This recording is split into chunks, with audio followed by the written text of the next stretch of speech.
I hope I'm not forgetting to have something on the board. I'm going on with another process in syntax. I've talked about predication, coordination, modification, and now apposition. There's four. Well, there's a total really of 7. So in a way, it seems like, wow, we're going very fast. We are. 86-day second video. Apposition, what that does is it duplicates. There's the critical word. It duplicates sentence parts. Duplicates them. It gives you a second version of that particular sentence part. It's not the same as coordination.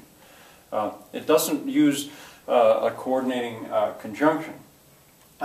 And it's diagrammed with a parentheses. I had told you that parentheses have another job to do. Well, their job in the Reed-Kellogg system of diagramming is to show apposition, appositives. An example would be the teacher. I guess I should have maybe put e.g. here. Exemplum gratis, e.g. Yeah, I should have. The teacher, Mr. Antonsen, that's me. The teacher, Mr. Antonsen, often excites, sometimes inspires. That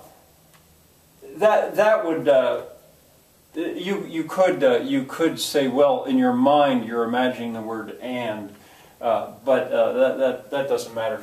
And I stuck these in. It's cold down here. I didn't want to take too long to erase it. Anyway, if you would take that sentence and ignore the diagram, you could say the teacher often excites. Or you could say Mr. Antonsen often excites.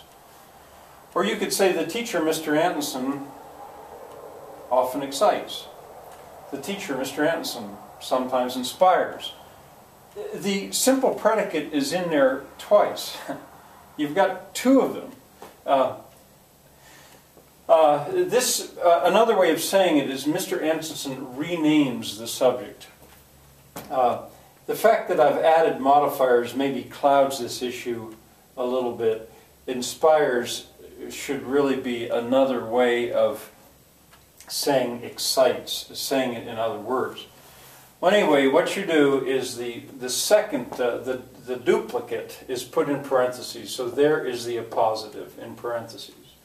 I've capitalized T because the sentence starts with the teacher often excites. Now, often I decided, since you should understand that here we've got a modifier.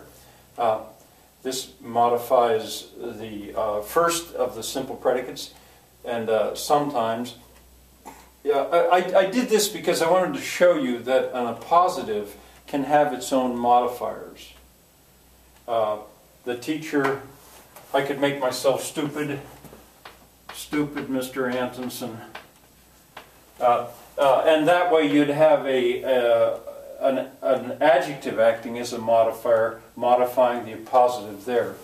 Sometimes appositives are taught as duplicating the subject because it's easiest to show it that way. But really, every part of a sentence, I believe, can have an appositive. It can be duplicated. And I don't promise to do this, but possibly between now and tomorrow I'll watch some or all of a Shakespearean play, film version of a play called Love's Labour's Lost, because I know that in there's an example where Shakespeare has written a character, written a speech for a character which has an absurd number of appositives in it. So I'll look for that to see if I can find that, but I don't promise that I will.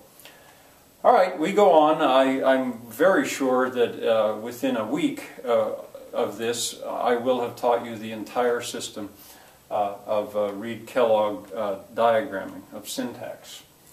See you tomorrow, as ever, I hope.